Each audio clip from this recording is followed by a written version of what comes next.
Welcome back to History, Horrors, and Haunts. I'm Grim Jim, the Underteller. I don't bury the dead. I tell the stories the living forgot. My assistant and loyal servant Morty Grimsnatch, short for Mortimer, will explain. Take it away, Morty. This is the story of Britain's deadliest woman, and the babies no one protected. She wasn't hiding in dark alleys. She wasn't stalking strangers. She was the woman mothers trusted with their babies.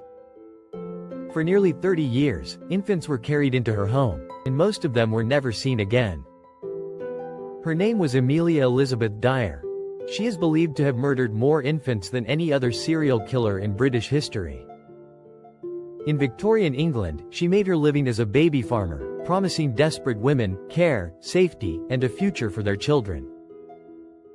In 1869, newly widowed and struggling financially, she began advertising in local newspapers. One read, "Married couple with no family would adopt healthy child, nice country home. Terms £10, it sounded respectable. Compassionate, safe." What she delivered instead was silence. Rather than provide a loving home, Dyer took the money, and then killed the child. Many were strangled with white dressmaking tape, a method she favored because it left little visible evidence. Some infants suffered slower deaths.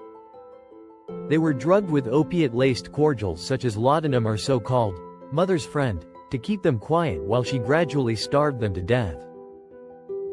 The drug kept them quiet, while the neglect finished the job. Her crimes flourished in a society that offered unmarried mothers few options. Poverty, shame, and Victorian social stigma pushed women into secrecy. Baby farming was widespread and barely regulated. The practice often resulted in neglect and abuse. Dyer exploited that system relentlessly. Once payment was made, the babies became disposable. There were no lullabies. No cradles. No mercy. She began operating in Bristol in the late 1860s, even opening a home for pregnant women. Some mothers, crushed by stigma and desperation, allegedly asked her to end their newborns' lives during childbirth. Doctors often recorded suspicious deaths as stillbirths, allowing the killings to continue unnoticed. But eventually, authorities grew suspicious of the unusually high infant mortality in her care. In 1879, she was arrested, not for murder or manslaughter but for neglect, and sentenced to 6 months of hard labor in prison. After serving that brief sentence, she walked free.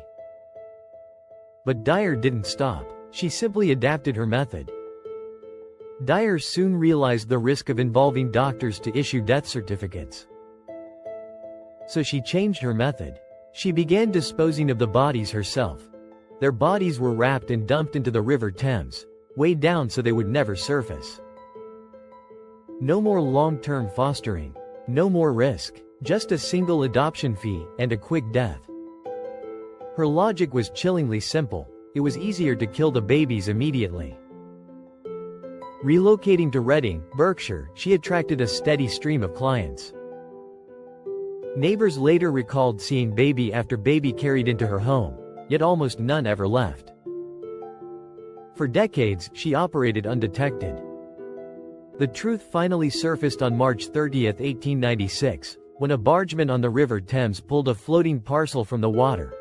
Inside was the body of an infant. Dyer made a fatal mistake. She failed to properly weigh down the parcel before casting it into the river. The infant had been wrapped in linen and brown paper, secured with white tape.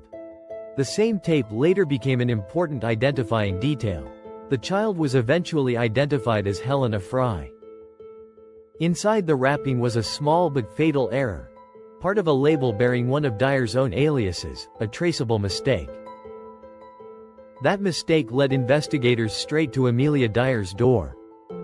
When police entered the house, the smell hit them first, heavy, stale, and unmistakably wrong.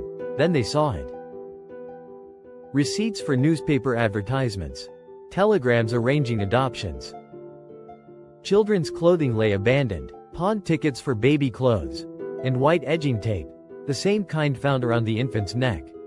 But no children, not a home of care, but a system. On April 3, 1896, police arrested Amelia Dyer.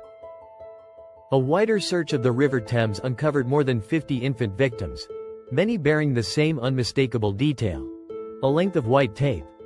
Authorities believed that was only a fraction of the total. Amelia Dyer eventually confessed. She told police the white tape was her way of identifying her victims. Authorities believe the real number of her victims may have exceeded 400, making her one of the most prolific serial killers in British history. Victorian Britain erupted in outrage. Newspapers branded her as the Ogress of Reading and the Angel Maker. Most importantly, her case exposed catastrophic failures in adoption and child protection laws, forcing reforms that would save future lives.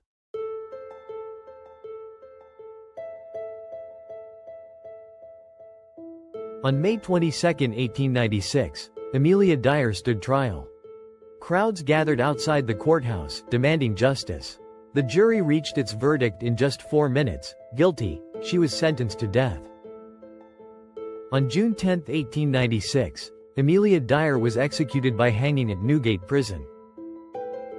She showed little remorse. Her final words were simple: "I have nothing to say." But the public had plenty to say for her. Across Britain, her crimes echoed in newspapers, street talk, and song. Ballads were written, sung in markets and taverns, her death remembered in rhyme. One of those verses went like this: The old baby farmer, the wretched Miss Dyer, at the Old Bailey her wages is paid. In times long ago, we'd a made a big fire and roasted so nicely that wicked old jade. Although the singing stopped, the consequences did not. What she exposed would outlive her. Her legacy is not only one of horror, but of warning. When desperation meets neglect, evil finds opportunity. And history remembers the cost. Thank you for watching. My friends of the macabre, if this story stirred something in your soul, be sure to like, subscribe, and click the notification bell, so you'll never miss the next tale that creeps out from the dark.